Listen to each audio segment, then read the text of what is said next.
Sky News presenter Kay Burley engaged Energy Consumers Minister Mayata Farnborough in a heated discussion regarding the government's refusal to compensate WASPI women. The intense exchange highlighted the rising frustration and anger surrounding the treatment of women born in the 1950s, who have been adversely affected by changes to the state pension age. Burley's questioning was unyielding and sharp, accusing the government of undervaluing these women, even suggesting they are regarded as less significant than train drivers. From the beginning, Burley was straightforward and unrelenting. She quickly challenged the minister, pointing out Labour's apparent failure to uphold its previous commitments. "You promised them you were going to do this," Burley stated, her tone piercing through standard political rhetoric. "It's about breaking promises. Why are women of a certain age worth less than train drivers?" The weight of this accusation lingered, and Farnborough's response did little to ease the tension. The minister, visibly uncomfortable, tried to defend the government's stance by referencing tough economic conditions.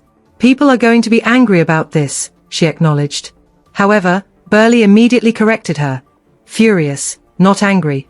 Her words were incisive, and her expression unwavering. This moment underscored both the intensity of public outrage over the situation and Burley's resolve to hold the minister accountable. Farnborough's explanation focused on context, citing 15 years of underinvestment and claiming the financial challenges faced by the government necessitated difficult choices. "In the end, the Chancellor and the Prime Minister have an absolutely impossible job," she contended. Yet, her words fell short against Burley's persistent questioning. "Why can train drivers have the money but the women of a certain age can't?" Burley pressed, her incredulity evident. The comparison to train drivers was significant. In September 2024, UK train drivers secured a pay increase of 15% over 3 years, showcasing what could be achieved when the government prioritised certain groups.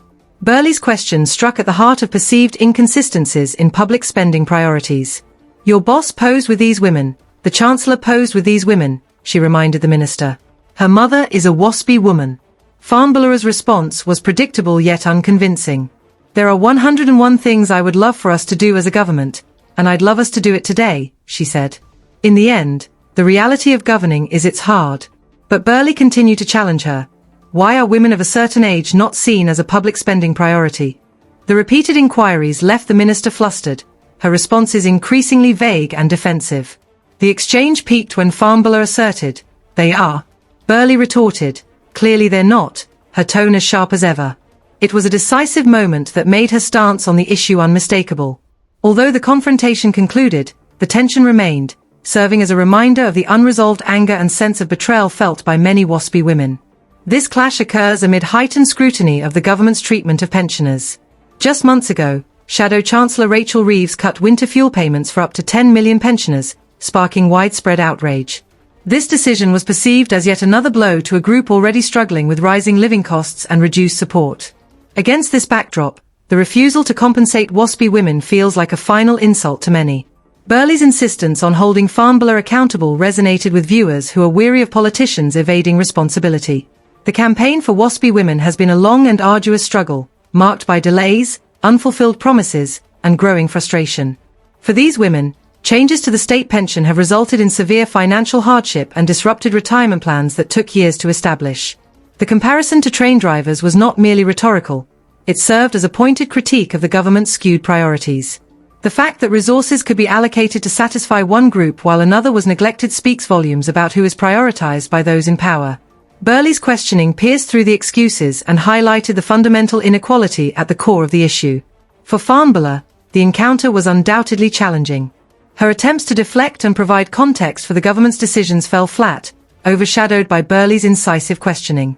The minister's acknowledgement that all those choices won't be popular felt like a hollow justification amidst such deep-rooted anger and betrayal. Her remarks did little to reassure WASPI women or address the crucial question of why they felt abandoned. The repercussions of this exchange are unlikely to dissipate quickly. For WASPI women, it serves as yet another reminder of the uphill battle they face in their pursuit of justice. For the government, it illustrates the growing discontent and frustration among a significant demographic. And for Burley, it was a masterclass in holding those in power accountable, her relentless questioning revealing the flaws in the government's narrative and refusing to absolve those responsible.